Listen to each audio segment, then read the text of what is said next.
औज़ुबिल्लाहिमिनश्शैतानिर्रजीम बिस्मिल्लाहिर्रहमानिर्रहीम।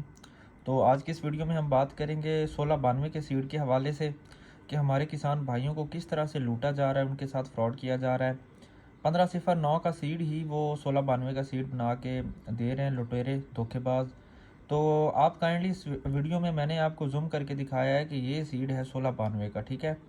ये किसी लिहाज से 1509 से मैच नहीं करता, ठीक है। इसका कलर वाइट है, ये रकबे के लिहाज से इसका कलर किसी का वाइट है, किसी का सुर्खी माइल है, ठीक है। 1692 जो है उसकी लेंथ भी ज़्यादा है, ठीक है। उसका चावल भी मोटा है। जो 1509 है उसका चावल थोड़ा सा बारीक है और इससे लेंथ भी शॉर्ट है, ठीक है। 1692 1509 और 1601 का क्रॉस करके जो वैरायटी हासिल की है इसका नाम है 1692, ठीक है। 85 से 90 दिन में पक के तैयार हो जाती है। 45 सेंटीग्रेड ग्रेड तक इसमें जो है दर्जा हरारत बर्दाश्त करने की सलाहियत है, ठीक है।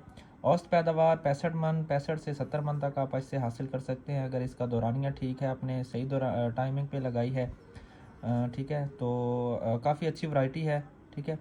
तो लुटेरों से धोखेबाजों से बच के रहें।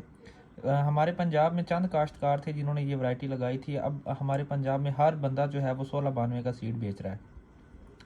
कोई 22,000 का मन दे रहा है, कोई मतलब 25,000 का मन दे रहा है 40 केजी। तो कोई समझ नहीं आ रही ये सीड कहाँ से आया है, बल्कि है ही नहीं, सीड है ही नहीं। 1509 का सीड ही है जो किसानों के साथ धोखा करके दे रहे हैं। तो इन धोखाबाजों से लुटेरों से बच के रहें, ठीक है। एक साल आप कोई बात नहीं, आप इंतज़ार कर लें, अगले साल लगा लें, कोई बात नहीं। 1509 ही लगा लें आप, ठीक है। आप 17-18 लगा लें, आप कोई और वैरायटी अच्छी सी लगा लें, ज़रूरी नहीं है आपने 1692 ही लगानी है, ठीक है।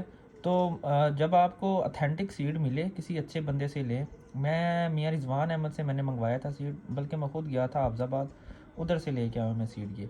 ये सीड है, ये किसी लिहाज से 1509 से नहीं मैच करता, ठीक है। अगर इसके साथ 1509 रखा जाए तो वाज़े आपको पता चलेगा कि ये 1509 है और ये 1692 है। तो काइंडली लुटेरों से महफूज रहें। शुक्रिया।